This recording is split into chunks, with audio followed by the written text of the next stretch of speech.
Chapter 8, July 11th. Mom changed the rules so I can eat brunch on Mondays.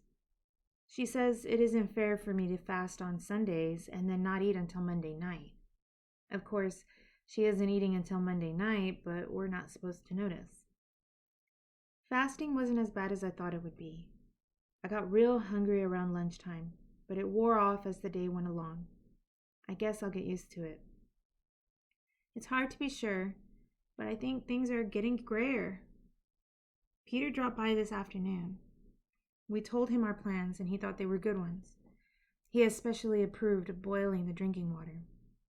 I asked him about swimming. "It's probably better if you stopped," he said. "The people with town water are telling me it's discolored, and there are concerns about how much longer it's going to last. All that takes electricity, and we know how well the power plants are working these days." "But what does that have to do with the pond?" I asked. "It's hard to predict what people will do if they don't have running water," Peter said. "They might start taking their dirty clothes to the pond to wash them there, or they might start bathing there. There's a possibility the pond will become a breeding ground. Nowadays, it's better to be safe than sorry." At least he didn't list the symptoms of cholera. That, for Peter, showed real restraint.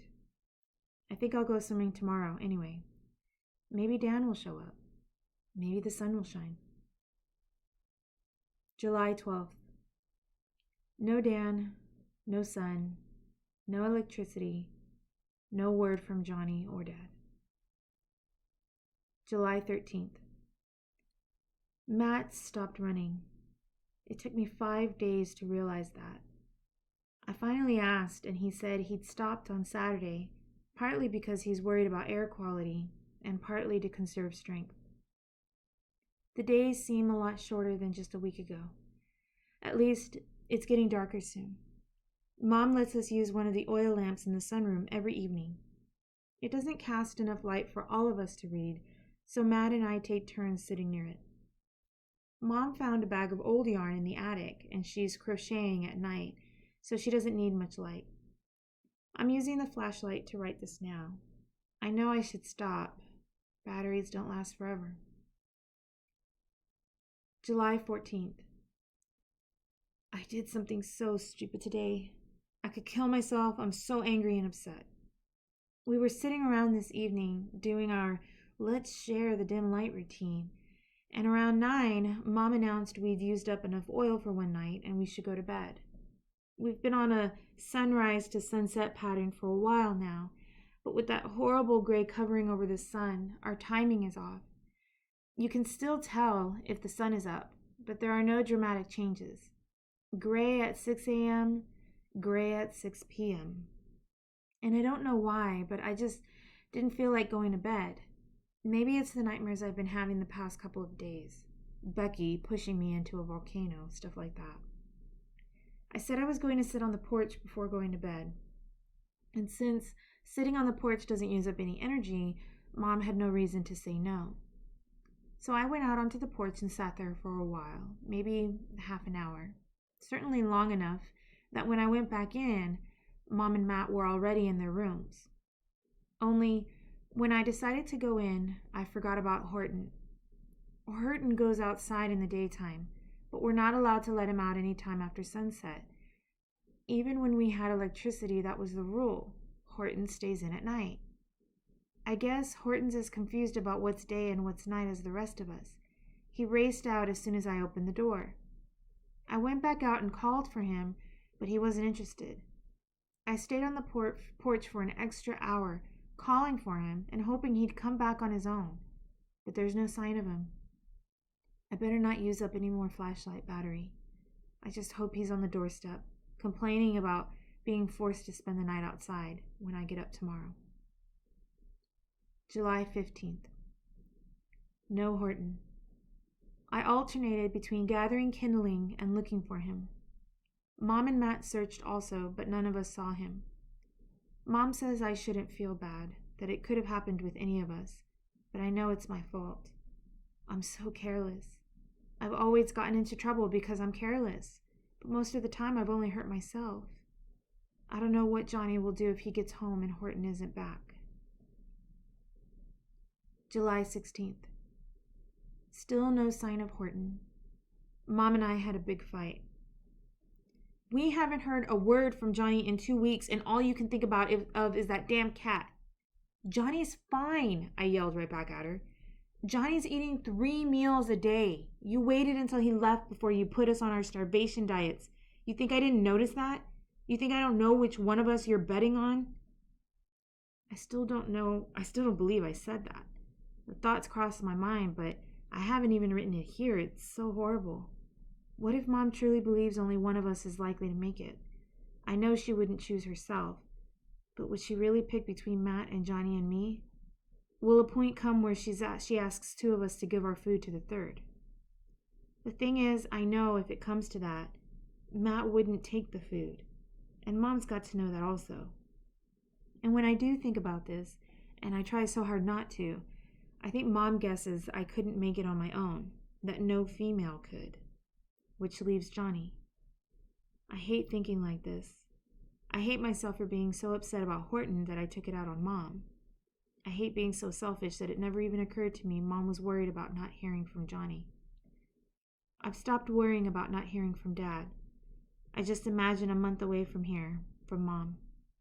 A month in Springfield where, for some reason, the sun shines brightly and the electricity works all the time and I'm never hungry.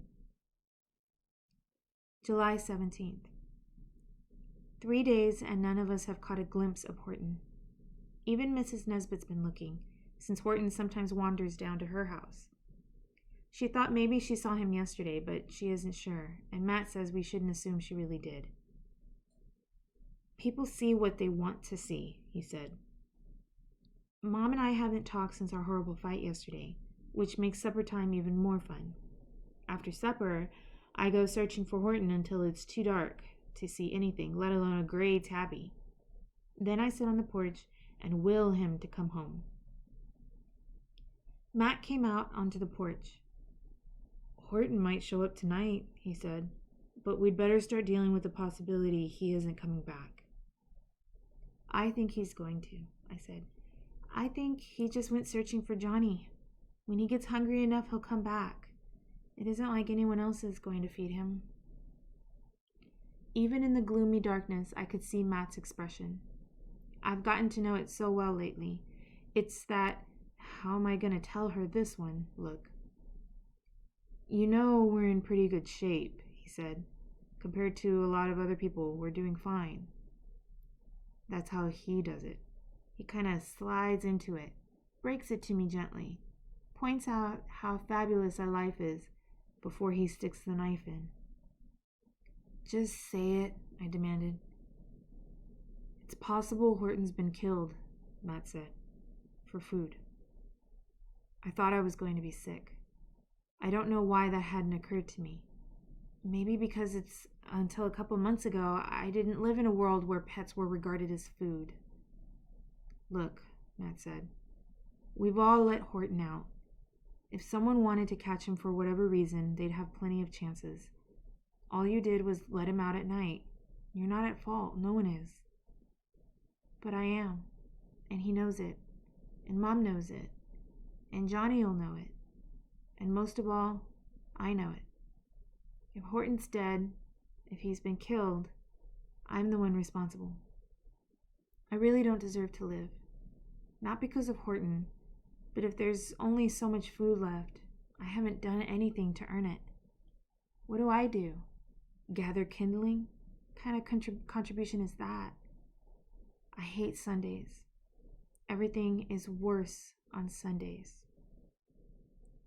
July 18th. Monday.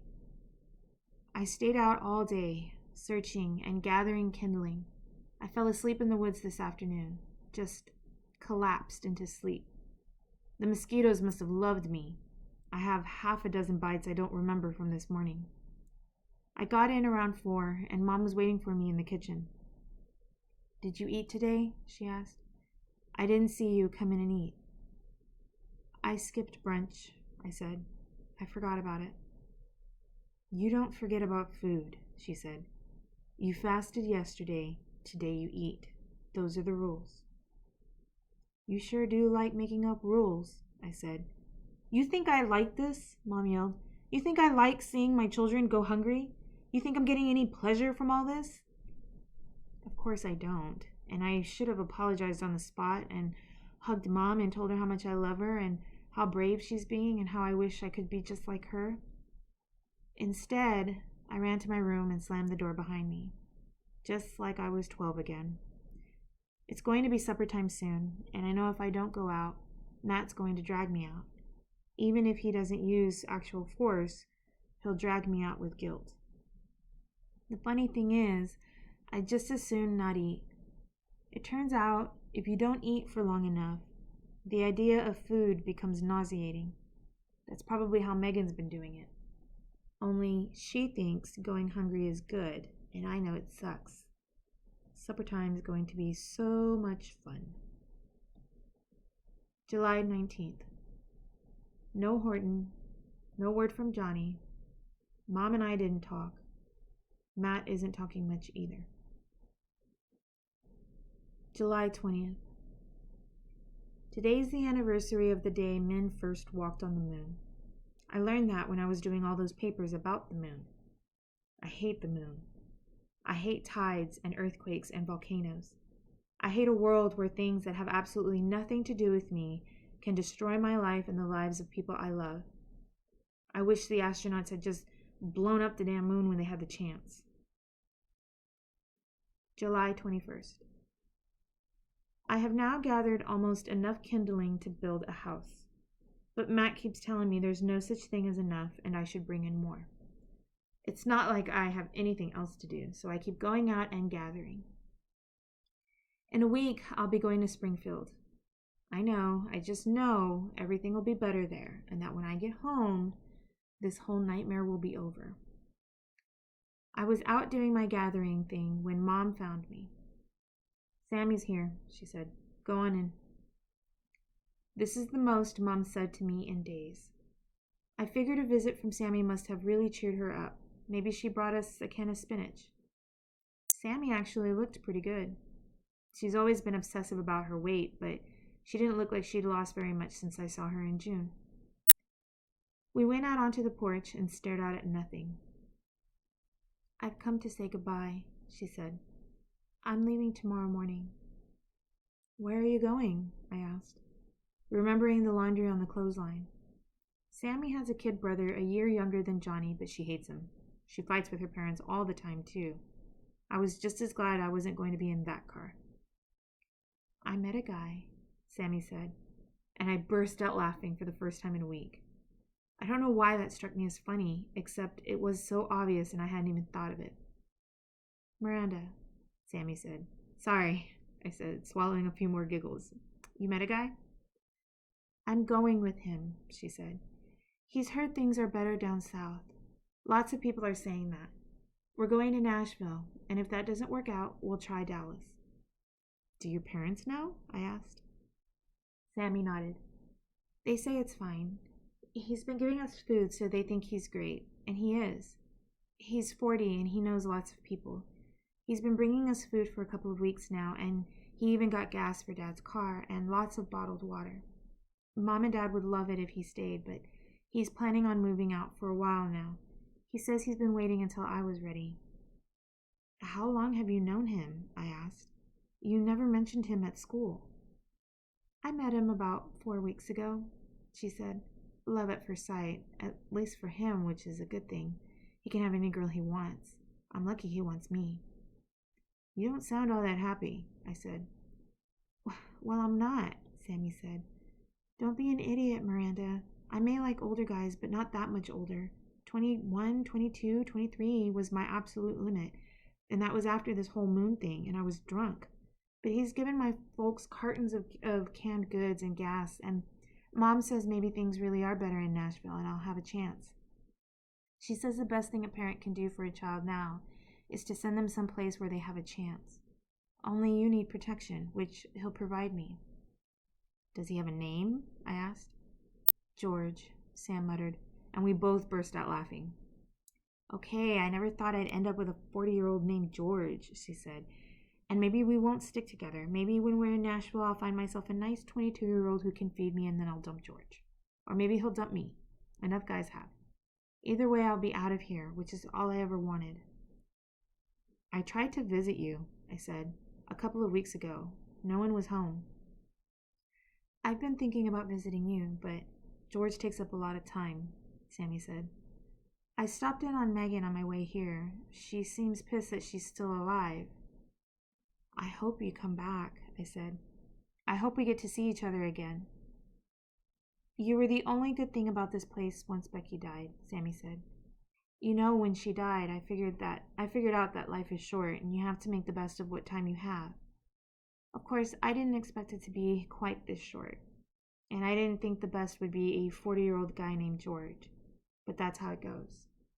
Anyway, I'm really going to miss you and I wanted to say goodbye. She got up and we hugged. She never once asked how I was doing or how Mom and Matt and Johnny were doing.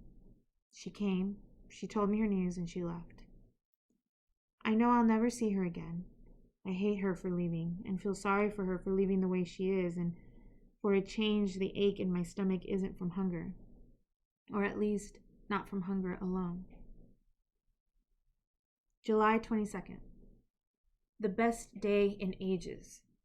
It started with finding Horton at the kitchen door. He was scratching and yowling and demanding to be let in immediately. We all heard him. It was just after sunrise, or what passes for sunrise these days. We raced out of our bedrooms and ran downstairs.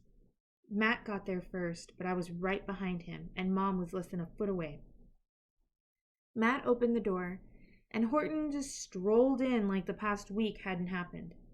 He rubbed his head against our ankles and then walked over to his food bowl. Fortunately, there was still some dry food in it, which he ate in 2 gulps. Mom opened up a can of food for him and poured him some fresh water. We all watched as he ate. Then, just because he's a cat and cats love to drive people crazy, he used the litter. He couldn't do that outside? Mom asked. She was laughing when she said it. We were all laughing. I think Horton was laughing right along with us. He curled up on Johnny's bed and slept for the next 6 hours. When I came back in from my kindling hut, he was still asleep on the bed. I petted him and scratched his ears and told him how much we loved him. I guess he agreed because I could hear him purring. Then Mom went to the post office to pick up our mail, and there were 5 letters from Johnny waiting for her. The last one was dated Monday. He's fine. Camp is fine. He's eating okay. Playing baseball is fun, etc. I don't think any of the letters was more than a paragraph long, and they all pretty much said the same thing. But it didn't matter. We heard from Johnny. Mom could stop worrying. We celebrated at supper tonight. Mom declared this National Good News Day. She brought Mrs. Nesbitt over and we feasted. Mom warmed up a can of chicken and served it with noodles and mixed vegetables. We even had dessert, canned peaches. Mrs. Nesbitt donated a jar of apple juice. It's been getting chillier and chillier, and after supper we went into the sunroom and built a fire in the wood stove. Not a big roaring fire, but enough to take the chill off. Mom lit a couple of candles, and we had the oil lamp going and the wood stove cast off a glow. We spent the evening sipping our apple juice. I think Mom was pretending it was wine, and telling stories. Mrs. Nesbitt told us about what things were like during the Depression and World War II, and what was different now and what was the same. Mr. Nesbitt was on a submarine during the war, and she told us things he had told her about what life was like there. Horton sat on all our laps. He hopped from one lap to another until he finally settled on Matt's. I guess Matt is as close to Johnny as Horton could find. I feel so much better about things. After a day like today, I feel like we will make it through. That if we love each other and work hard enough, we'll survive whatever might happen next. July 25th. I dreamed that Becky was working in a candy store. I saw her and she told me to come in and take as much candy as I wanted. There were counters filled with different kinds of chocolates, and after the most wonderful, agonizing indecision, I asked for a piece of Rocky Road fudge. I even ate a bite or two before I woke up, and I swear my mouth tasted of chocolate until I realized it was a dream. I couldn't hear anyone moving around, so I stayed in bed and fantasized about chocolate. I thought about chocolate cake and Oreo cookies and chocolate chip ice cream and hot fudge sundaes and hot chocolate, Hershey bars and Nestle Crunch and peppermint patties, German chocolate cake, which I don't even like, Black Forest cake, Reese's peanut butter cups, chocolate milk, chocolate shakes, soft vanilla ice cream cones, chocolate dipped. Now the closest I get to chocolate is in my dreams. July 27th. Could we have a moment? Mom asked me, which I figured meant something was happening that I wouldn't like. Mom and I have been getting along great all week, and I didn't see how I could have done anything too awful without knowing it. So I guessed it was just more of end of the world stuff.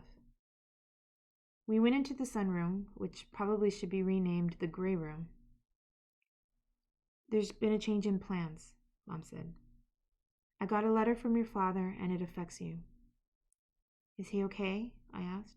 Is it Grandma? Your father is fine, Mom said, and Lisa is well. He doesn't know how Grandma is. He hasn't heard from her in a while. Miranda, I know you've been looking forward to your month in Springfield, but that's not going to happen this year. Why not? I asked, trying to sound mature and civilized about it. What I wanted to do was scream and pout and throw a temper tantrum. Mom sighed. You know how things are, she said. Anyway, Lisa is desperate to see her parents, to be with them when the baby is born, and your father is equally worried about Grandma. So they're planning to close the place in Springfield, pick up Johnny at camp, and visit for a couple of days before they take off. You'll get to see your father, but you won't have an extended visit. Sweetie, I'm really sorry. I know she is.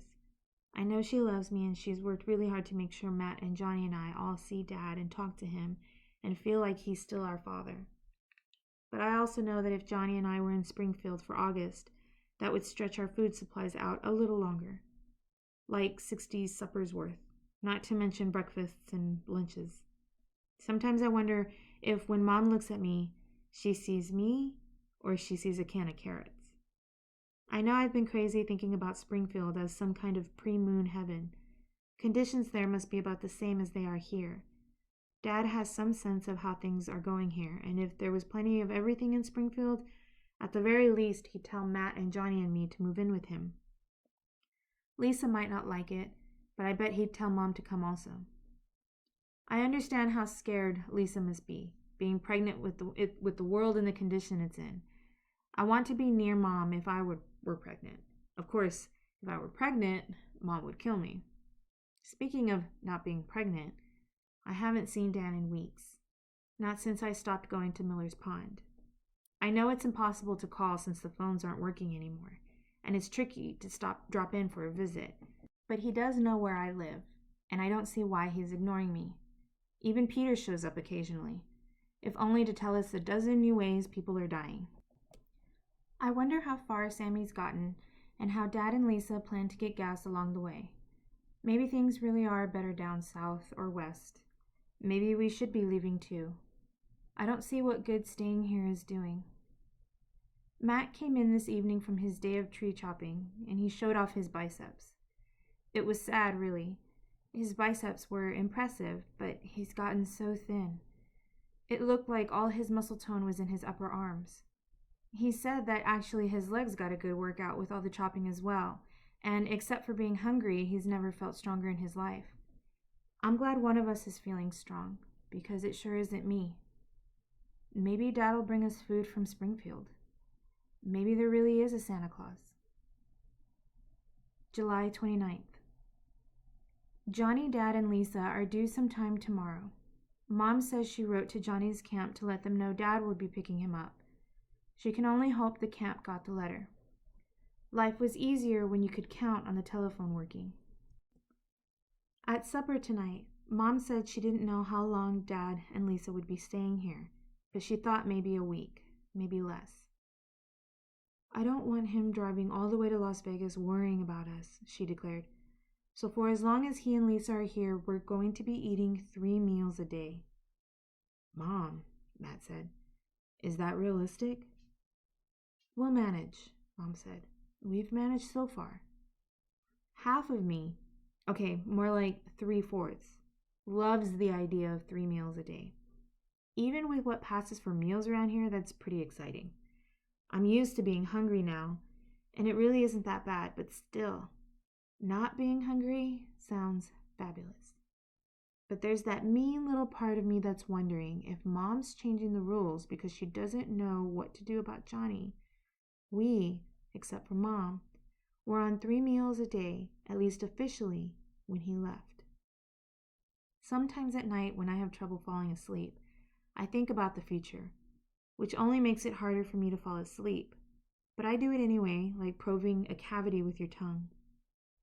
Not the immediate future, which is bad enough, but the 6 months from now future, or the year from now future, if we're still alive. Mom must be trying to work out the future as well. Maybe she thinks we'd be better off if Matt moved on, like lots of people are doing, or if I found some guy to protect me the way Sammy did. Then whatever food she has would be for Johnny until he's old enough to take care of himself. But I know Mom loves Matt and me too much to sacrifice us. And Johnny needs food now to keep growing and stay strong, which is a real problem for Mom. One that I think she's decided not to deal with until after Dad and Lisa are gone. July 30th. Johnny and Dad and Lisa are here. They got here this evening and it's been wonderful. Johnny looks good. He says they fed them pretty well, even though the farm was hard work and cut into baseball time. Dad's lost a few pounds, but he's always been thin, and it's not like he looks gaunt, just thinner. Definitely older, though, than when I saw him in April. His hair is a lot grayer, and his face is way more lined. Lisa looks okay. You can tell she's pregnant, but she isn't big yet. I don't know if she should be looking more pregnant than she is, but her face is still round and her skin tone is great. My guess is Dad's seeing to it that she's eating properly, even if that means he's eating less than normal. I could see Dad checking all of us out, just like we were checking out him and Lisa. I wish I weighed more. Never thought I'd say that, because I could see he was worried, and he has enough to worry about. I guess he had seen that Johnny looked pretty much the same and hoped Mom and Matt and I would too. Not that Dad said anything except how great we all looked and how wonderful it was to see us and how much fun they'd had driving Johnny home and hearing about all the baseball camp. But even though it was wonderful seeing that Dad is really okay, because you have to worry when you don't see someone for a long time, the best part was all the stuff he brought us. He and Lisa came in a minivan, and it was loaded top to bottom. Dad had labeled all the boxes, and he left at least half of them in the van, which we hid in the garage. You don't leave stuff out anymore. Even so, it took us 10 or 15 minutes to unload the boxes just for us. It really was like Christmas. Dad brought us cases of canned food, chicken noodle soup and vegetables and fruit and tuna fish. I actually lost count of how many cases, but I'd guess at least 30, with each case holding 24 cans, boxes of pasta and powdered milk and mashed potatoes, jars of meat sauce and applesauce, cases of bottled water and a half-dozen jugs of distilled water. Where did it all come from? Matt asked. Mom was crying too hard to talk. The college, Dad said. It's not opening in the fall, and the dorm kitchens had all this food. Lots of the staff had already gone, so those of us who were still there divvied up what was there. I'm taking a lot with us for the road and for Lisa's parents and Mom just in case they need it. But that wasn't all, although it certainly could have been.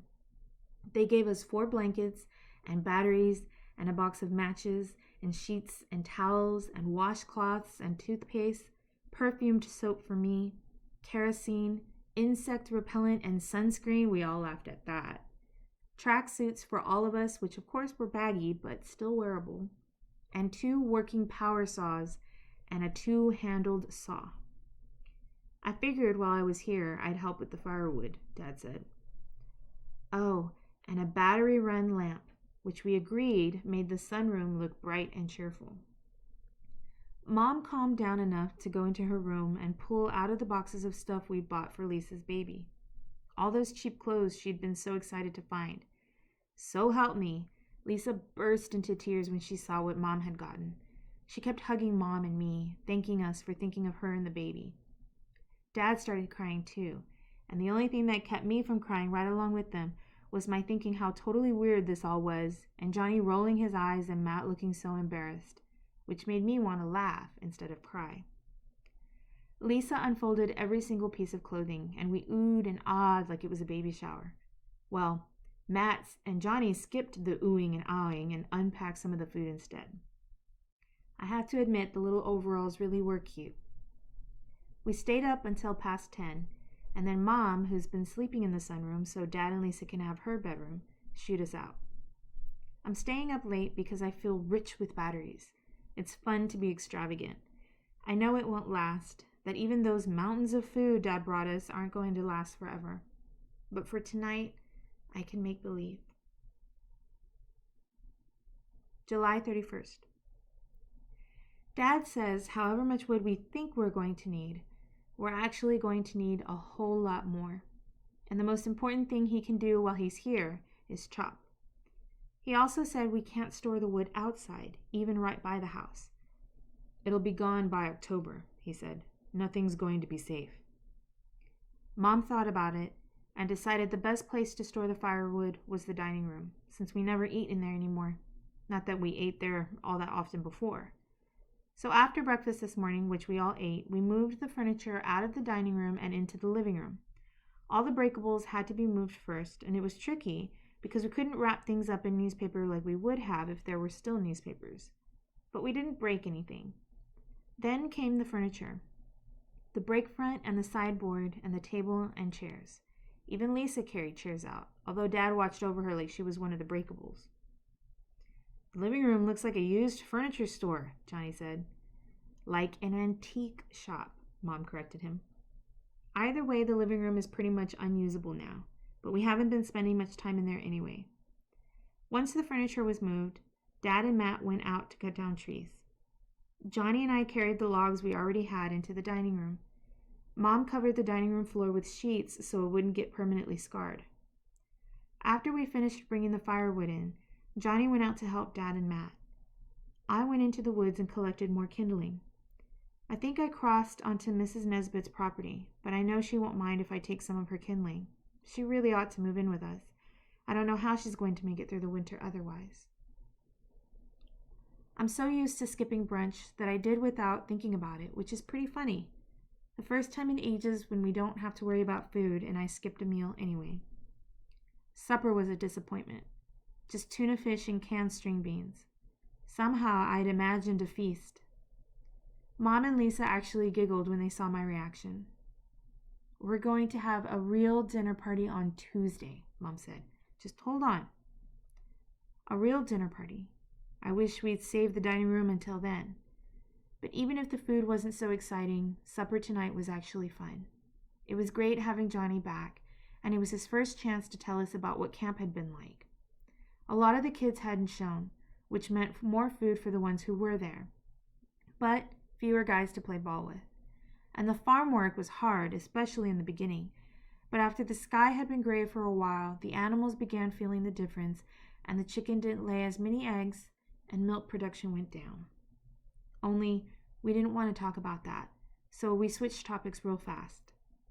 Dad told jokes, and it was so funny watching Mom and Lisa's eyes roll. But I think the best thing that happened today was that Horton finally forgave Johnny for leaving him. Horton's been ignoring Johnny since he got home. He's been sitting on Matt's lap, on my lap, on Mom's lap, once even on Dad's lap. And since Lisa doesn't want to have a thing to do with him, Horton's been flinging himself at her. We've all been laughing about it, except maybe Lisa, and maybe Johnny, and maybe me, since I keep remembering how hysterical I was at the thought of having to tell Johnny his precious Horton was gone forever. But tonight after supper, we sat around in the sunroom, with our lovely battery light shining, and Mom crocheting while Lisa watched, and Dad, Matt, Johnny, and me playing Monopoly, which was irresistible to Horton, who had to knock the pieces around. Once he'd established the floor was his turf, he was allowing us to use it out of his great benevolence. He checked us all out and then curled up right next to Johnny and demanded to get his head scratched, which Johnny did. Horton purred like a kitten, and for a glorious moment, all felt right with the world. August 1st. It turns out Mom's definition of a dinner party is us, Dad and Lisa, Mrs. Nesbit, and Peter. I think it's a little weird for Mom to invite Peter, but then again, it's weird having Lisa staying here, so why not? Mom asked me to bike over to Mrs. Nesbit to let her know, and then to Peter's office to invite him. Johnny's been chopping wood from the trees Dad and Matt have been cutting down, so I was the one most available. Mrs. Nesbit's been huffy about Dad ever since the divorce, but when I invited her, she practically glowed with excitement. "I'm not getting out very much these days," she confided, which struck both of us as funny, so we laughed until we cried. I biked into town, inhaling dank, ashy air, and went first to Peter's office, only there was a sign on his door saying he'd closed his office and could be found from now on at the hospital. It wasn't surprising that Peter's office closed his office, but it was another one of those things that make me realize how different the world's become. The past couple of days have been so great, I'd been forgetting what's really going on. Even the gray, which I thought I'd never get used to, is just part of life now. Things are different when you know where your next meal is coming from. I went to the hospital, which was incredibly busy. I was stopped in the lobby and asked who I wanted to see. I said Peter, and it was personal. The hospital still has electricity, and it was weird seeing a building all lit up. It was like a fairyland, or at least like a theme park. Hospital land.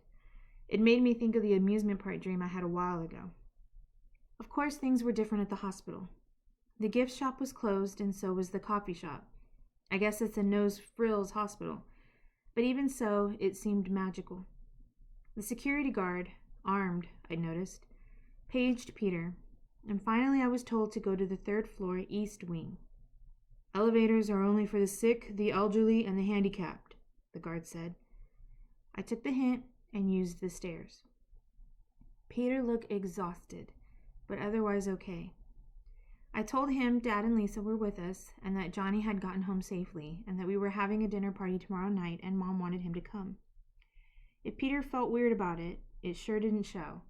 He grinned almost as big as Mrs. Nesbit and said he'd be delighted.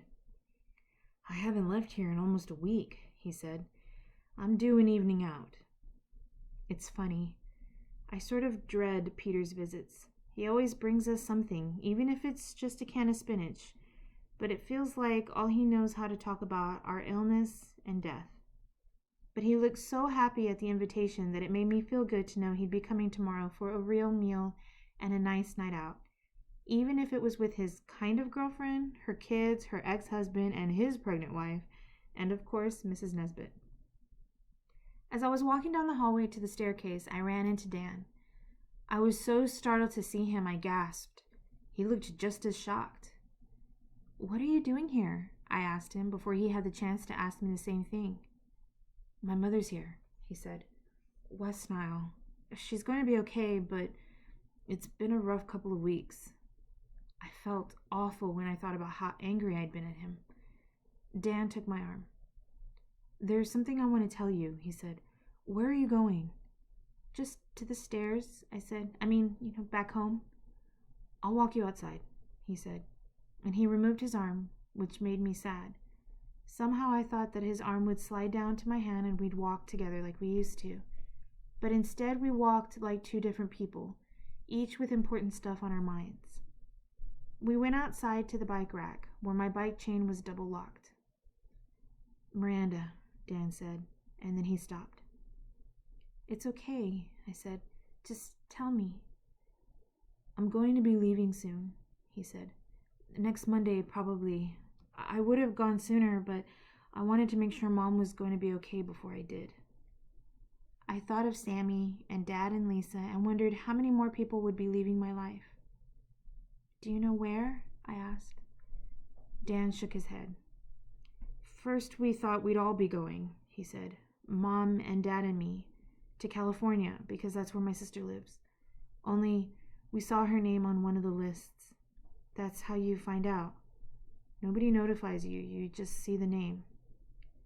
Dad took it okay. He didn't go crazy or anything, but Mom was hysterical and she kept not believing it. So I said if I could figure out a way, I would go. I wanted to tell him how sorry I was. I wanted to kiss him and hold him and comfort him. Instead, I just stood there and listened. Dad said that it was a mistake and we had to keep on living. And Mom was so beside herself it didn't really matter. He continued. You don't know what it's like. I'm glad you don't, Miranda. I'm glad this hasn't really touched you yet. I hope it never does. And then it was summer and I couldn't really figure out what I was supposed to be doing, so I swam. And I thought about loving you, but it didn't seem fair to you or me because Dad decided I should leave. It was his idea, and he told me first before he told Mom because he knew she'd get hysterical. He swapped his car for a motorcycle and he taught me how to ride it. I didn't want to go. I didn't want to leave my folks or you, but Dad insisted and I would have gone weeks ago except Mom got sick. Dad and I both worried if I left while she was sick she might not make it. But now she's recovering and I need to get going while the weather is still okay. Dad says the first frost should be in a couple of weeks. In August? I asked. Dan nodded. Dad says we'll be lucky if we go without a heavy frost before September. Has your family thought about leaving? My father and stepmother are, I said. They're staying with us for a few days and then they're going west. Maybe I'll see them on the road, Dan said. Miranda, I wish things could have been different. I want you to know that I liked you a lot before all this. I was getting up my nerve to invite you to the prom. I thought about how much that invitation would have meant to me. I would have said yes, I said. Maybe we'll still get to go to a prom someday. If I'm here, it's a date, he said. I'll try to write, but I don't know if letters are going to get through. Miranda, I'll never forget you. No matter what happens, I'll remember you and Miller's Pond. That was the only good thing that's happened. We kissed. It's funny how much that kiss meant. I may never kiss another boy again, not the same way I kissed Dan. I have to get back, Dan said. Mom will be wondering. Good luck, I said. I hope wherever you end up, things are better. We kissed again, but it was a quick goodbye kiss. Dan walked back into the hospital while I stood there and watched. I know Dan thinks I'm lucky, that I've been untouched by everything that's happened. And I know I'm self-pitying to think otherwise. But sometimes I wonder if the big cannonball horror of knowing someone you love has died is all that much worse than the everyday attrition of life. Except I know it is, because Dan lost his sister and I've lost no one. Not to death at least, not that I know. And Dan has the same attrition that I have, only his mother has been close to dying also. Honestly, I know how lucky I am. But my heart feels like breaking because he didn't ask me to the prom in May. I could have always had that. And now I never will, and I don't think I'll ever have anything nearly as wonderful to dream about. August 2nd. What a feast! Mom and Lisa baked bread, using the last of the yeast. Of course, we couldn't have a regular mixed salad. It's amazing the things one misses. Who would have thought I'd be nostalgic for iceberg lettuce? But Mom took a can of string beans and a can of kidney beans and tossed them with olive oil and vinegar and declared it a 2-bean salad. Our main course was spaghetti with meat sauce. Sure, the meat came out of a jar, but I don't remember the last time I had any kind of beef except in my dreams. For a vegetable, we had mushrooms. Peter brought 2 bottles of wine, one white and one red, since he didn't know what we'd be having for dinner. Mom let Johnny and me have a glass of wine because, hey, the world is coming to an end, so why not? Mrs. Nesbit made dessert. She baked meringue shells from powdered egg whites and filled them with chocolate pudding. We ate in the sunroom. We set up the folding metal table and covered it with a pretty tablecloth and carried in the dining room chairs from the living room. Mom lit candles and we had a fire going in the wood stove. Mom used to pride herself on her cooking. She was always trying out recipes. The way the world used to be, Mom never would have served jarred meat sauce or canned mushrooms. But she was so proud and excited by dinner tonight, and we made an equal fuss over Mrs. Nesbitt's dessert. Maybe it was the smell of fresh baked bread, or maybe it was the wine, or maybe it was something as basic as having enough food, but we all had a great time. I'd wondered what it would be like having Peter and Dad together, but they handled things the way Mom and Lisa do, like they were old friends and having dinner together was the most normal thing in the world. We all talked, we all joked, we all enjoyed ourselves. After dinner, Matt and I cleared off the table. Nobody wanted the evening to end, so we kept sitting around the table. I don't remember what we were talking about, but it couldn't have been anything too serious because we didn't talk seriously all evening long. Even Peter kept his dead stuff to himself. When Johnny asked, "Are we all going to die?" "Come on," Mom said. "My cooking isn't that bad." "No, I mean it," Johnny said. "Are we going to die?" Mom and Dad exchanged looks. "Not in the immediate future," Matt said. "We have food and fuel. We'll be okay." "But what happens when the food runs out?" Johnny asked. "Excuse me," Lisa said. "I don't like to discuss this." She got up and left the room. Dad looked torn. Finally, he got up and went after her. So we were back to us. The us I've gotten used to the past couple of months. "John, you're entitled to an honest answer," Peter said. "But we don't know what's going to happen. Maybe the government will get more food to us. There have to be supplies somewhere. All we can do is go day to day and hope for the best." "I won't survive all this, I know," Mrs. Nesbitt said. "But I'm an old woman, Johnny. You're a young boy and a strong, healthy one." "But what if things get worse?" I asked. I still don't know why, but maybe it was because Johnny had just been told he'd live and nobody was bothering to tell me that. What if the volcanoes aren't the last bad thing to happen? What if the Earth survives but humans don't? That could happen, couldn't it? And not a million years from now either. That could happen now or next year or 5 years from now. What happens then? "When I was a kid, I was fascinated by dinosaurs," Peter said. "The way kids are. I read everything I could about them, learned all the Latin names, could recognize one just from a skeleton. I couldn't get over how those amazing animals could just disappear.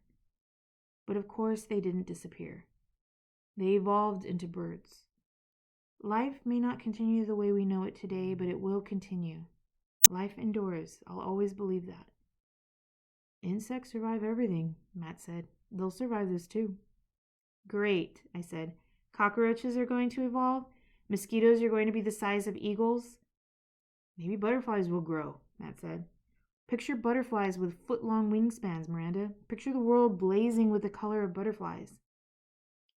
"My money is on the mosquitoes," Mrs. Nesbitt said, and we were so startled by her cynicism that we burst into laughter. We laughed so loud Horton woke up with a start and leaped off Johnny's lap, which made us laugh even louder. Dad came back down then, but Lisa never did. August 3rd. Dad and Matt worked all day. When Dad came in for supper, he told us he and Lisa would be leaving first thing tomorrow morning.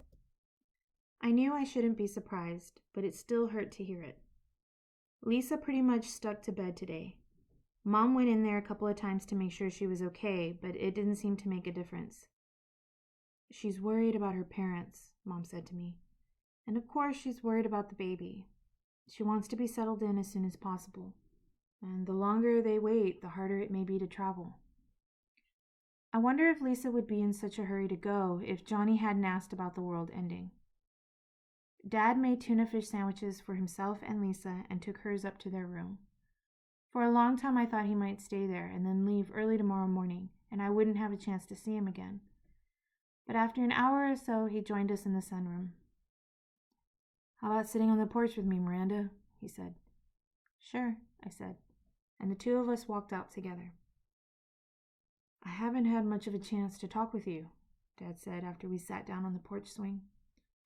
"I've spent a lot of time with Matt and Johnny, but not much with you." "That's okay," I said. "Cutting the wood was the important thing." "You and your brothers are the important thing," Dad said. "Miranda, I want you to know how proud of you I am." "Proud of me?" I asked. "Why?" "For a million reasons," Dad said. "For being smart and funny and beautiful. For finding swimming when skating didn't work out.